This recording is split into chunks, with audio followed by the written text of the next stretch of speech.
Olá, meus amigos, que Jesus nos abençoe, fortaleça e ampare em mais uma oportunidade de preces e de reflexões. Vamos juntos elevar o nosso pensamento ao alto, elevar o nosso pensamento a Jesus, pedindo calma, pedindo que acerene o nosso ser, que consigamos trazer a mente para as coisas do Espírito, não nos deixando levar pelas coisas do mundo, pelas preocupações do dia a dia, aquilo que fizemos, aquilo que iremos fazer. Que as bênçãos do alto nos envolvam, que uma onda de tranquilidade, de serenidade nos ilumine, acalmando o nosso ser, trazendo paz interior.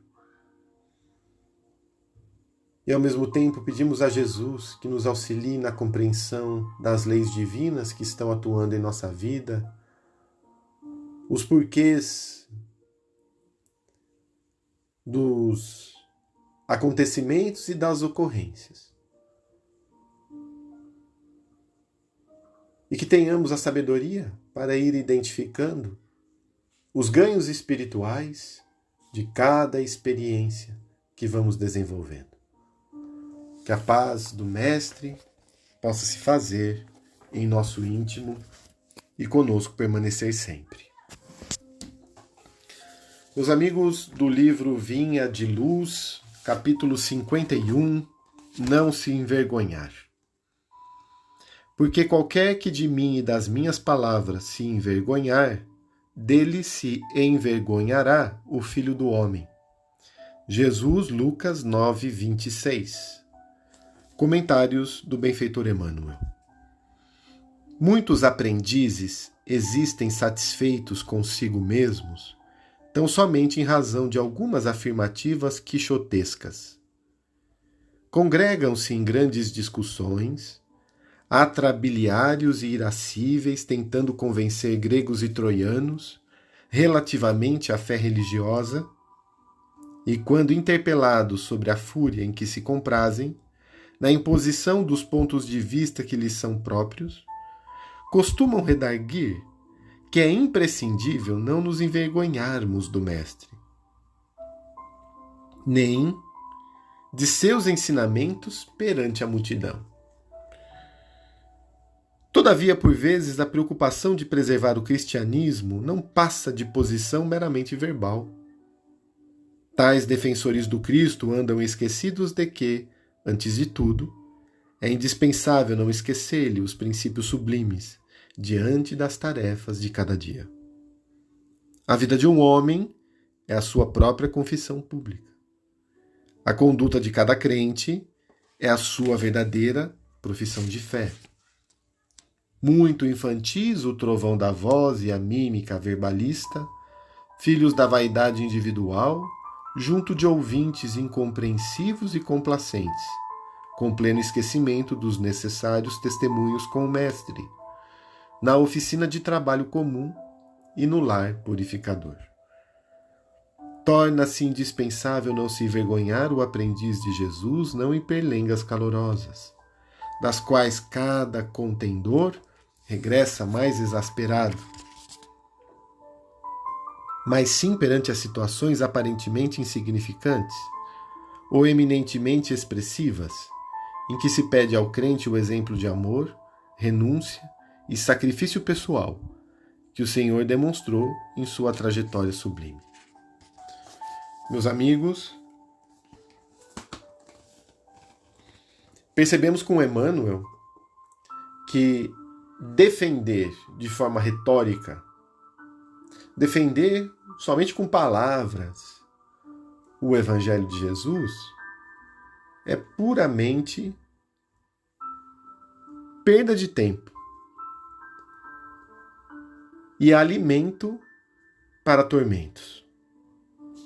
Quando o indivíduo quer provar que sua argumentação é melhor, que convenceu esse ou aquele, ou achando-se superior a quem quer que seja. A grande dificuldade é a exemplificação no simples, no pouco, no dia a dia, diante de questões corriqueiras até, no seio familiar, sem testemunhas próximas, sem grandes testemunhas em quantidade, pelo menos materiais, onde realmente temos que lutar contra o homem velho, contra as nossas más tendências, contra as nossas tentações, que somente são os traços que ainda restam na nossa intimidade.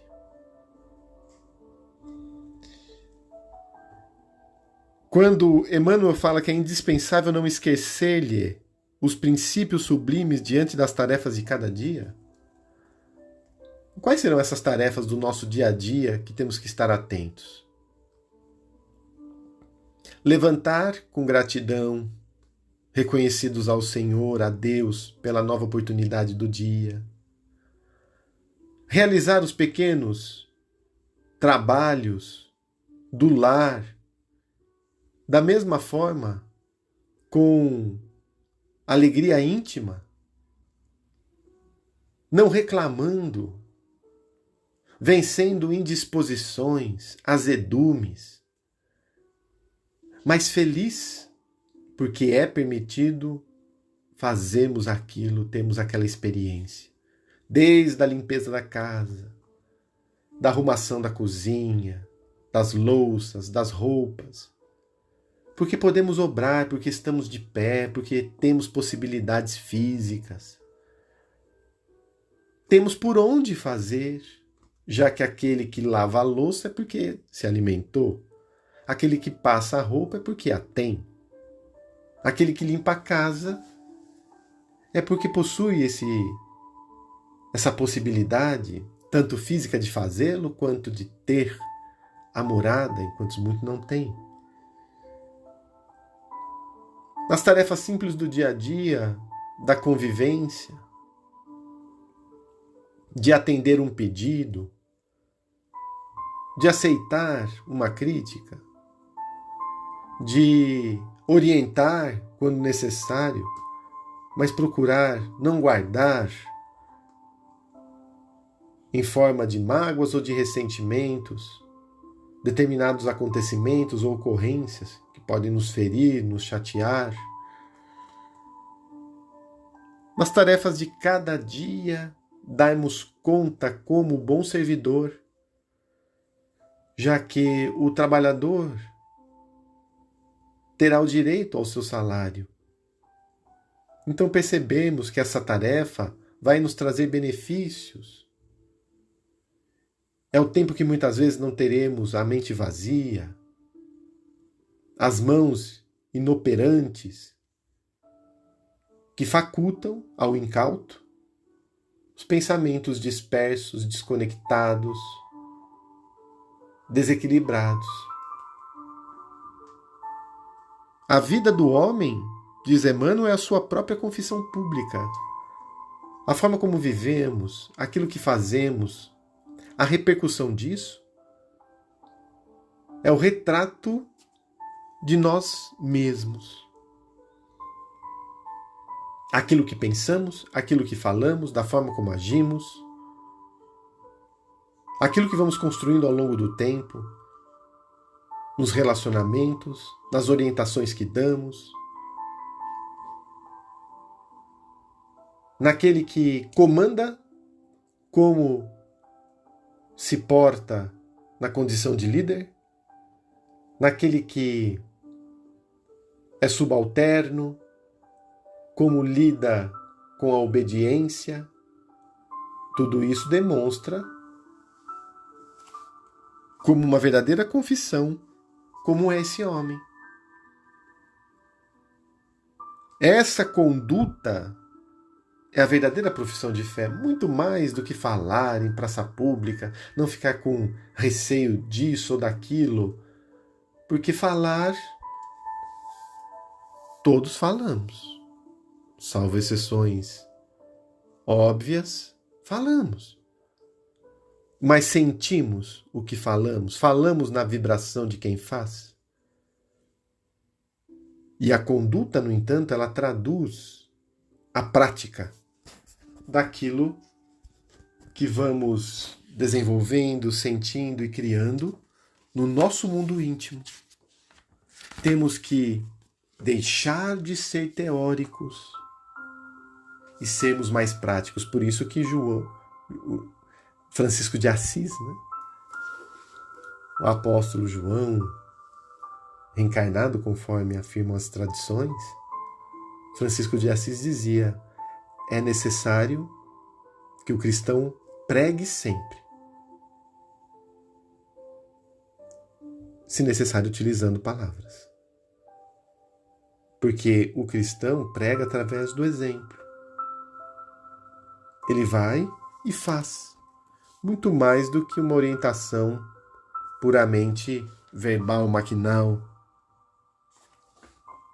Então, diante disso, Jesus nos convida a uma vida prática de fidelidade ao seu Evangelho.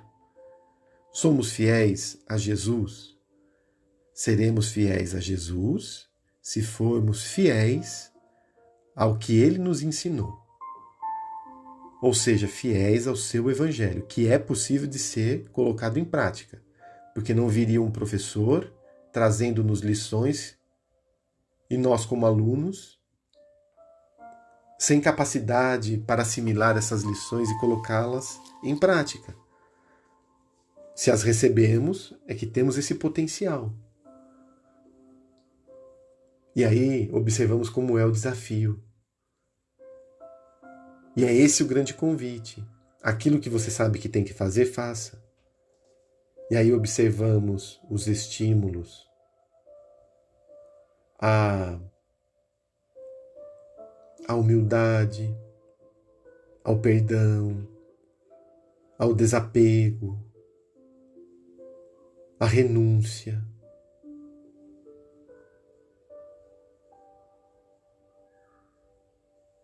Quantos e quantos ensinamentos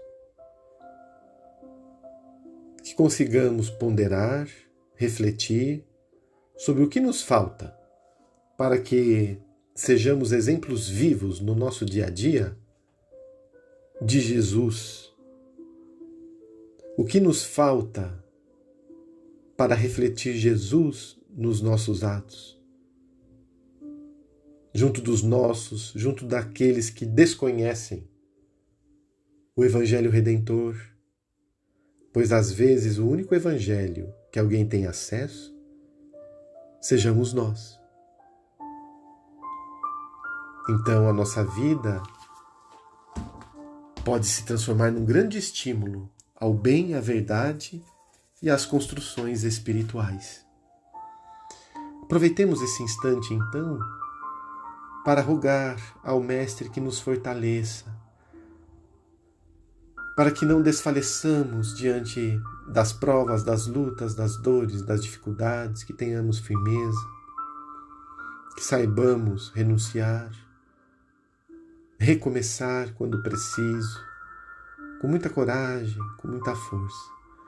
Ilumina, Senhor, todos nós com muita luz, a nossa água que seja fluidificada, todos os nossos centros de força para que sejamos equilibrados, que essa luz vá até os hospitais, aqueles que estão internados, enfermos, seus acompanhantes, aqueles que estão nos lares de idosos, nas creches, nos orfanatos, passando dificuldades físicas.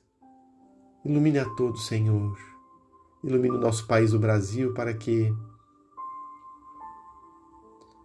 seus governantes governem, pensando no povo, para o povo, vinculados ao Pai. Guarda-nos, ilumina as nossas famílias, os nossos lares, e seja conosco, hoje e sempre, guardando-nos em Tua paz. Muito obrigado, Jesus, pelas inúmeras oportunidades, e fortalece-nos sempre. Assim seja. Graças a Deus.